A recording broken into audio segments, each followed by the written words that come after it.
Salut à tous, on se retrouve pour parler du Paris Saint-Germain ce mercredi 1er mars. On commence tout d'abord avec le programme bien sûr pour cette fin de semaine. Donc aujourd'hui, reprise de l'entraînement, ça y est c'est fini.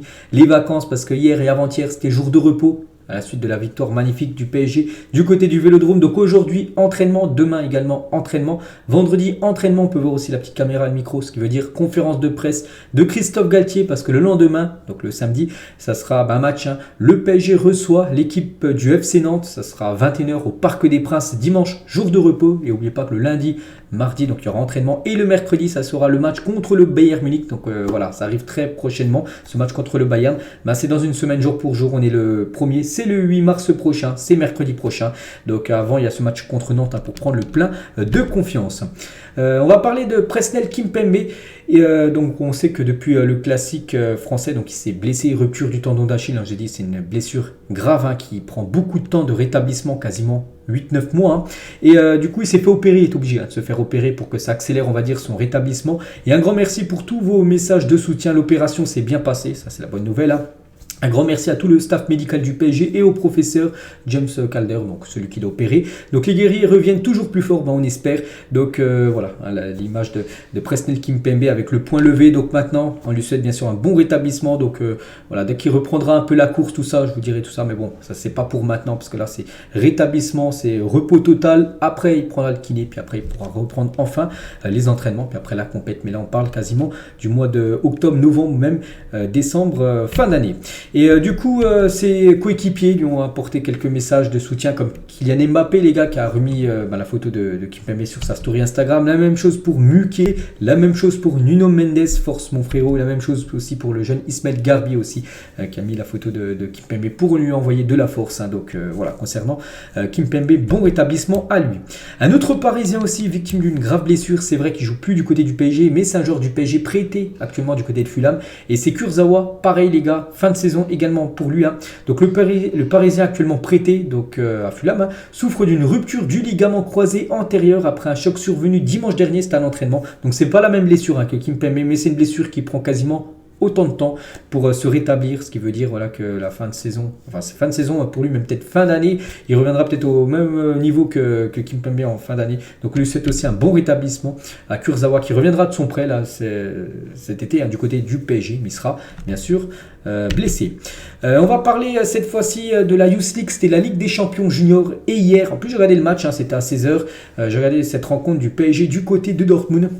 Et malheureusement, le PSG est éliminé de la Ligue des Champions Juniors. Donc il y a eu un partout au bout des 90 minutes de jeu. Donc Lemina a été le premier buteur, égalisation de Bamba, un joueur de Dortmund, 2 minutes après. Du coup, 90 minutes de jeu, il n'y a pas eu d'autres buts. Le PSG a fini à 10 contre 11 parce qu'ils ont pris un rouge en fin de match.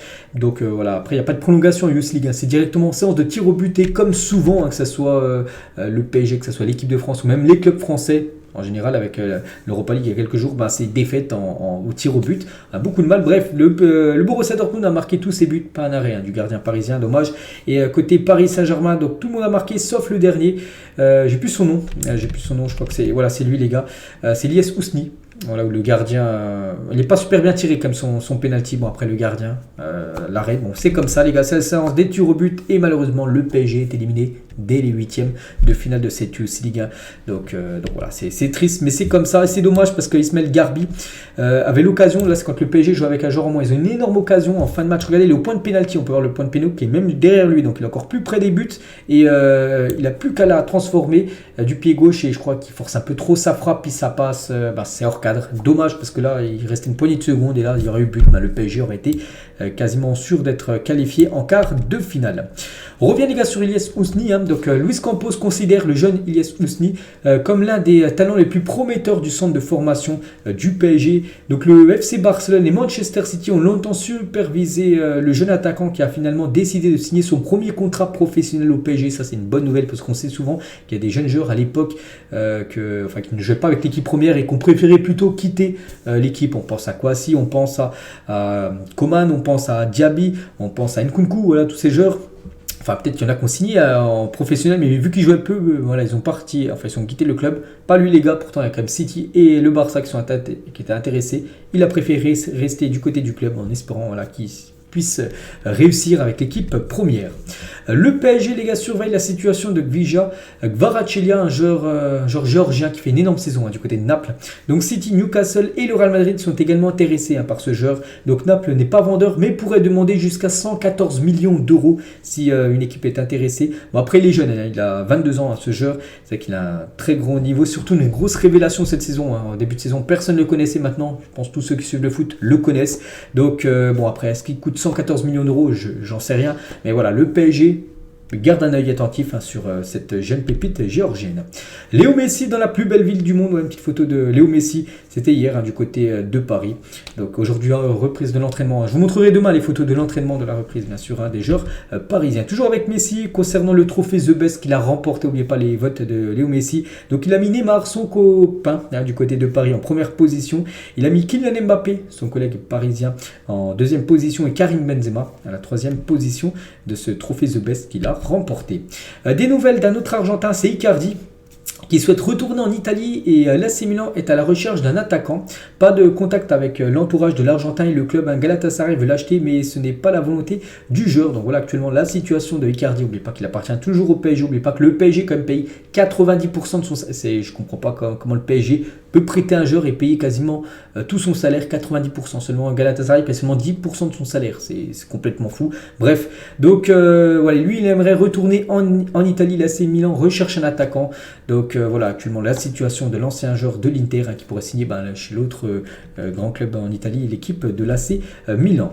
Le président du Bayern Munich absolument confiant avant d'affronter le Paris Saint-Germain. Donc il a dit, Herbert Hainer, il a dit l'équipe a montré déjà à Paris qu'elle était là quand il fallait.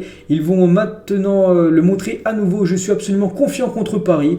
Donc bon, c'est bien qu'il soit confiant. Voilà, c'est peut-être qu'ils vont prendre l'équipe. Enfin lui, le président, on a l'impression qu'il prend comme le PSG de haut, que c'est quasiment sûr, voilà, qu'il va accéder au quart. Attention, surtout on veut un PSG avec la même intensité, la même volonté qu'ils ont montré par exemple lors du match contre Marseille, ou même les 10 dernières minutes du match contre le Bayern, en espérant un autre PSG bien sûr lors du match retour la semaine prochaine.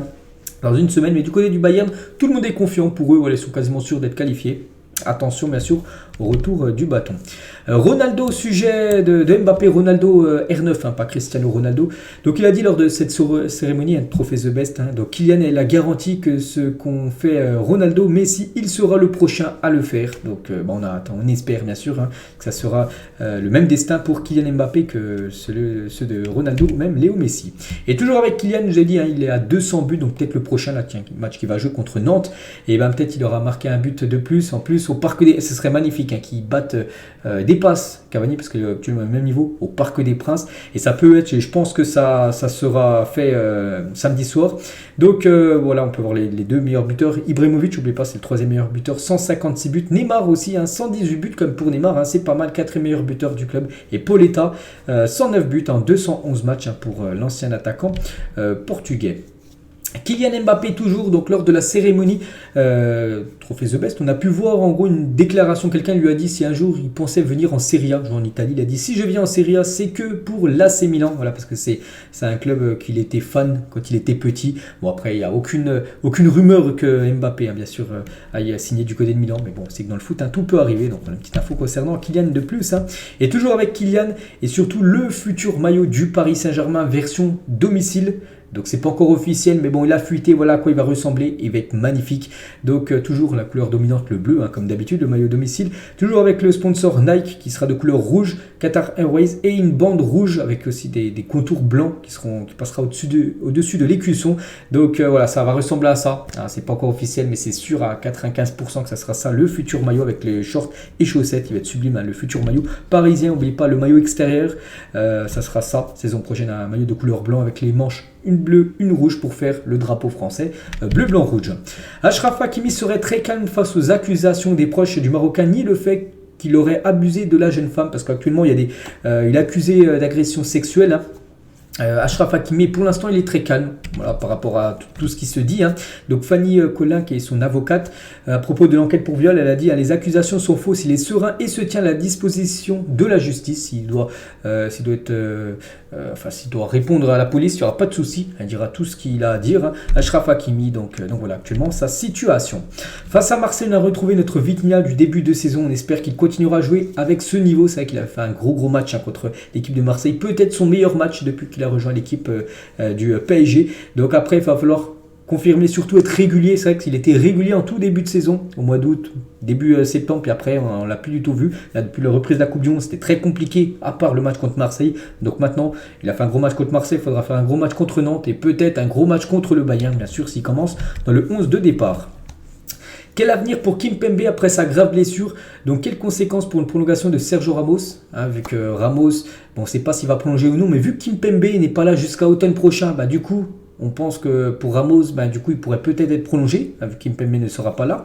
Mukiele ou Danilo pour le remplacer pour les prochains matchs. C'est vrai que le point complet sur le chantier de la défense du PSG, c'est qu'avec l'absence longue de Kimpembe, il y aura des joueurs peut-être qui devaient quitter le club, on pense à Ramos, peut-être qu'ils seront conservés par l'équipe du PSG une année de plus, vu que Kimpembe bien sûr est blessé jusqu'à la fin de l'année. La source parisienne, ils ont fait un petit sondage question torture. Vous avez deux portes. Donc la porte 1, le PSG gagne la Ligue des Champions cette saison et on perd Mbappé en fin de saison qui quitte le club pour aller, j'en sais rien, où il veut. Et là, le choix numéro 2, le PSG ne gagne pas la Ligue des Champions cette saison et on prolonge encore Mbappé qui est déjà sous contrat jusqu'en 2025. Et en gros, il prolonge de nouveau jusqu'en, j'en sais rien, 2028. Donc voilà. Mais le PSG ne gagne pas la Ligue des Champions. Est-ce qu'on pourrait faire le choix 1, le choix 2, plus de 20 000 votes? Donc moi j'ai mis directement le choix 1. Voilà, le PSG gagne la Ligue des Champions, je pense que c'est l'objectif ultime. C'est vrai que tu perds Mbappé, mais voilà, il aurait quasiment un bon de sortie, on peut dire, si le PSG gagne la Ligue des Champions avec Mbappé.